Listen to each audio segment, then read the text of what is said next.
Hello and welcome back to my YouTube channel. Hope are all doing well. तो देखो, आज हम हिंदी और इंग्लिश के कुछ क्वेश्चंस को यहाँ पर डिस्कस करेंगे। अब बहुत दिनों से कुछ एक स्टूडेंट्स डिमांड कर रहे थे कि सर हिंदी और इंग्लिश की वीडियोस को लेकर के आओ, हिंदी और इंग्लिश के क्वेश्चंस को लेकर के आओ, इससे हमारे आने वाले एग्जाम में हेल्प हो जाएगी। तो उन्हीं डिमांड्स को पूरी करते हुए आज मैं आपके सामने हिंदी और इंग्लिश के कुछ एक क्वेश्चन को लेकर के आया हूँ, तो आपने बिल्कुल ध्यान से सुनने हैं।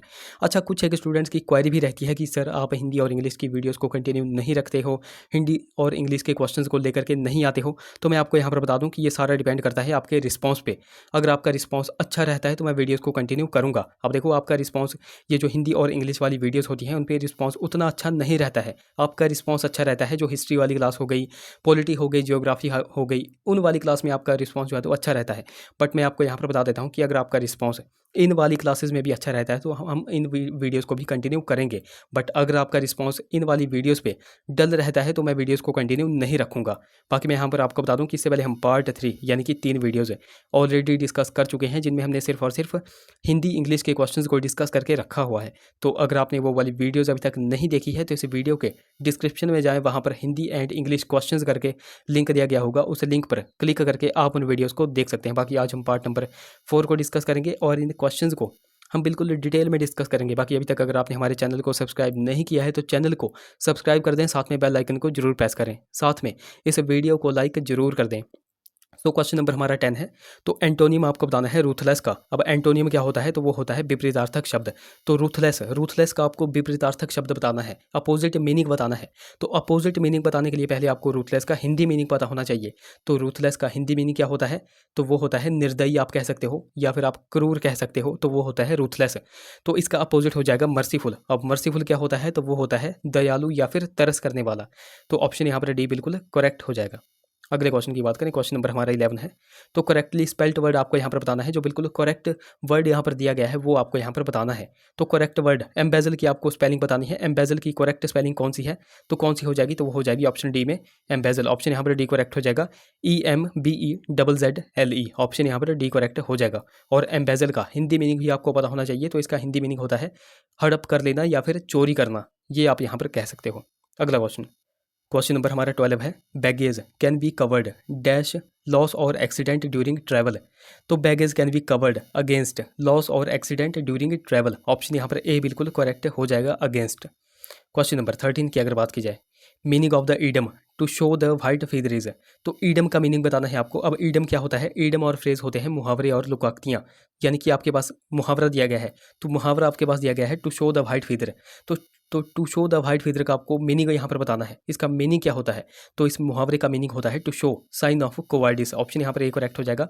यानी कि आप यहाँ पर कह सकते हो कि कायरता का प्रतीक दिखाना, to show sign of cowardice, to show the white feather, ये आप यहाँ पर कह सकते हो।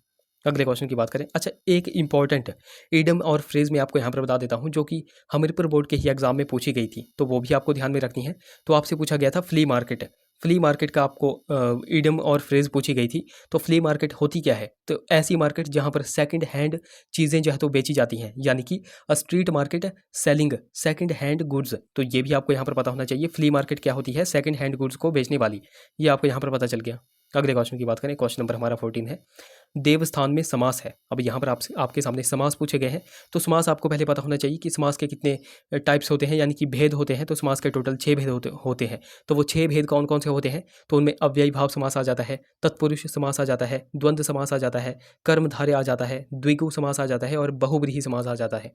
तो ये 6 भेद भी आपको यहाँ पर पता होने चाहिए। अब देवस्थान का आपके सामने यहाँ पर पूछा गया है, यानी कि देवताओं के लिए स्थान। तो देवताओं के लिए यहाँ पर बोला गया है, तो के लिए कहाँ पर आता है, तो वो आता है तत्पुरुष समास में। ऑप्शन यहाँ पर एक करेक्ट हो जाएगा, तत्पुरुष समास के संप्रदाय में आता है। ऑप्शन यहाँ पर ए बिल्कुल करेक्ट हो जाएगा। क्वेश्चन नंबर 15 की अगर बात की जाए, भक्ति में आपको प्रत्यय बताना है। तो देखो, एक तो आपको प्रत्यय पता होना चाहिए और एक आपको उपसर्ग पता होना चाहिए। तो एक पॉइंट में आपको यहाँ पर बताऊंगा, वो आपको बिल्कुल ध्यान में रखना है। तो आपको बिल्कुल ध्यान में रखना है, जो प्रत्यय होता है वो लगता है पीछे, वो लगता है जो वर्ड दिया हो उसके पीछे लगता है, और जो उपसर्ग होता है वो लगता है आगे। आपको बिल्कुल ध्यान में रखना है, प्रत्यय लगता है पीछे और उपसर्ग लगता है आगे। तो प्रत्यय लगता है पीछे, यानी कि भक्ति में पीछे क्या लगेगा, तो ती लगेगा। ऑप्शन यहाँ पर डी बिल्कुल करेक्ट हो जाएगा। ऑप्शन डी यहाँ पर करेक्ट हो जाएगा। अब कुछ और प्रत्यय जो कि हमीरपुर बोर्ड के ही एग्जाम में पूछे गए थे, वो ही मैं आपको यहाँ पर बताऊंगा, तो आपने बिल्कुल ध्यान से सुने हैं। तो आपसे पूछा गया था गेरुआ। तो गेरुआ में कौन सा प्रत्यय है, ये यहाँ पर आपसे पूछा गया था। तो गेरुआ में प्रत्यय था उआ। क्या प्रत्यय था वह, ये आपको यहाँ पर बिल्कुल नोट रखना है। अच्छा, उपसर्ग में आपसे यहाँ पर पूछता हूँ कि रिक्त में कौन सा उपसर्ग होगा, ये आप नीचे कमेंट्स में बताओ। बाकी देखो, अगर आपको नहीं भी आता है तब भी आपने सर्च करना है, और सर्च करने के बाद आकर के इस वीडियो में नीचे कमेंट करना है। बहुत ही ज़्यादा मोस्ट इंपॉर्टेंट क्वेश्चन है, और ये हमीरपुर बोर्ड के एग्जाम में भी बन चुका है। अगले क्वेश्चन की बात करें। बाकी अभी तक अगर आपने हमको टेलीग्राम और इंस्टाग्राम पे फॉलो नहीं किया है तो वहाँ पर जाकर फॉलो कर ले, लिंक आपको डिस्क्रिप्शन में मिल जाएगा। बाकी देखो, लिंक कई बार चलता नहीं है, तो आपको सिंपली टेलीग्राम पे जाना है और @लेट्स प्रिपेयर टू सर्च करना है, आपको हमारा चैनल मिल जाएगा। उसी प्रकार आपको इंस्टाग्राम पे जाकर के लेट्स प्रिपेयर टुगेदर सर्च करना है। अगर कोई क्वेरी होगी तो आप मुझे इंस्टा पे मैसेज कर सकते हैं। तो क्वेश्चन नंबर हमारा 16 है, सर्व का पर्यायवाची शब्द आपको बताना है। तो सर्व का पर्यायवाची शब्द क्या क्या हो जाएंगे? तो सर्व के पर्यायवाची शब्द में अखिल आ जाता है, समग्र हो गया, पूर्ण हो गया, संपूर्ण हो गया, समस्त हो गया, निखिल हो गया और अखिल हो गया। ऑप्शन यहाँ पर सी बिल्कुल करेक्ट हो जाएगा। 16 का देखो ऑप्शन यहाँ पर सी करेक्ट हो जाएगा। अब देखो, कुछ और भी पर्यायवाची शब्द जो कि हमीरपुर बोर्ड के ही एग्जाम में पूछे गए थे। तो एक तो पूछा गया था शत्रु का, वो भी आपको पता होना चाहिए, और एक पूछा गया था नेत्र का। तो शत्रु का एक पर्यायवाची शब्द जो कि जिनमें जो है तो स्टूडेंट्स बहुत ज़्यादा कन्फ्यूज हो जाए हैं, वो मैं यहाँ पर आपको बताऊंगा। तो शत्रु का पर्यायवाची शब्द रिपु आपको यहाँ पर नोट रखना है, जो कि हमीरपुर बोर्ड के एग्जाम में पूछा गया था। ओके, रिपु शत्रु का जो है तो पर्यायवाची क्या हो जाएगा? तो वो हो जाएगा रिपु। और नेत्र का जो है तो पर्यायवाची क्या हो जाएगा? तो वो हो जाएगा दृग। क्या हो जाएगा? दृग। ये दो आपको यहाँ पर नोट रखने हैं, ये बहुत बार एग्जाम में बनते हैं। अच्छा, बादल के पर्यायवाची शब्द क्या क्या हैं, ये आप नीचे कमेंट्स में बता दो। क्वेश्चन नंबर हमारा 17 है, बाह पकड़ना मुहावरे का क्या अर्थ होगा? तो बाह पकड़ना मुहावरे का अर्थ हो जाएगा आश्रय देना। ऑप्शन यहाँ पर बी करेक्ट हो जाएगा। अब कुछ और भी जो मुहावरे हैं वो आपसे पूछे जाते हैं, जैसे कान काटना। तो कान काटना मुहावरे का अर्थ क्या होता है? तो वो होता है अधिक चतुर होना। फिर आपसे पूछा जाता है ऐंठ कर चलना। तो ऐंठ कर चलना, इसका अर्थ होता है गर्व करना। ये भी आपको यहाँ पर पता होना चाहिए, ये हमीरपुर बोर्ड के ही एग्जाम में पूछे गए हैं, इसलिए मैं आपको यहाँ पर बता रहा हूँ।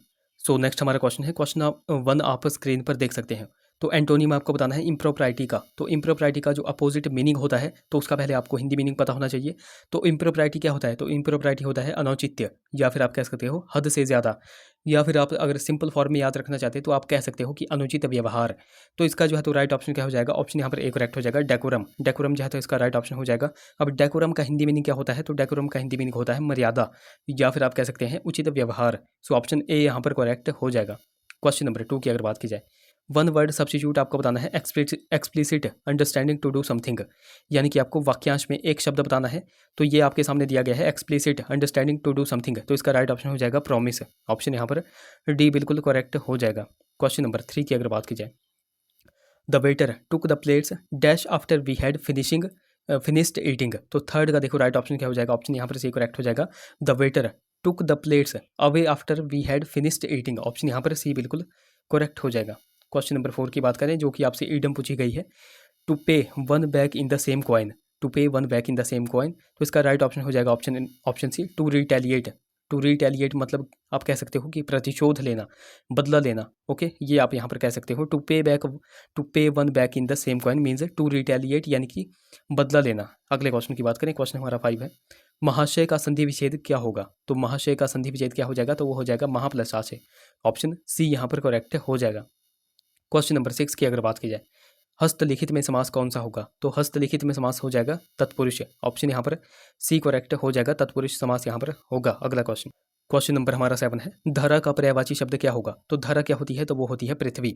तो धरा के कुछ एक पर्यायवाची शब्द हैं, जैसे कि पृथ्वी हो गई, धरती हो गई, अवनी हो गई, वसुंधरा, जमीन, भूमि और मेदिनी। आपको नोट रखना है, ये बहुत बार एग्जाम में बनता है और बहुत बार अक्सर यहाँ पर कन्फ्यूज हो जाते हैं। तो मेदिनी भी किसका पर्यायवाची है? तो वो धरा का ही पर्यायवाची है। तो इस क्वेश्चन का राइट ऑप्शन हो जाएगा ऑप्शन ए अचला। ऑप्शन यहाँ पर ए करेक्ट हो जाएगा। क्वेश्चन नंबर 8 की अगर बात की जाए, खटिया में प्रत्यय होगा। तो प्रत्यय मैंने आपको बताया था कि प्रत्यय लगता है पीछे और उपसर्ग लगता है आगे। तो प्रत्यय पीछे लगेगा, तो खटिया में पीछे क्या लगेगा? तो खटिया का राइट ऑप्शन हो जाएगा ऑप्शन डी ईया। ऑप्शन यहाँ पर डी करेक्ट हो जाएगा। तो देखो गाइज, ये थे हमारे कुछ क्वेश्चंस। आई होप वीडियो आपको इन्फॉर्मेटिव लगी होगी। अगर वीडियो अच्छी लगी है तो जरूर से इसे लाइक करें, शेयर करें, चैनल को सब्सक्राइब करें, साथ में हमें टेलीग्राम और इंस्टाग्राम पे फॉलो करना बिल्कुल ही ना भूलें। तो चलिए मिलते हैं अब अगली वीडियो में। Till then take care.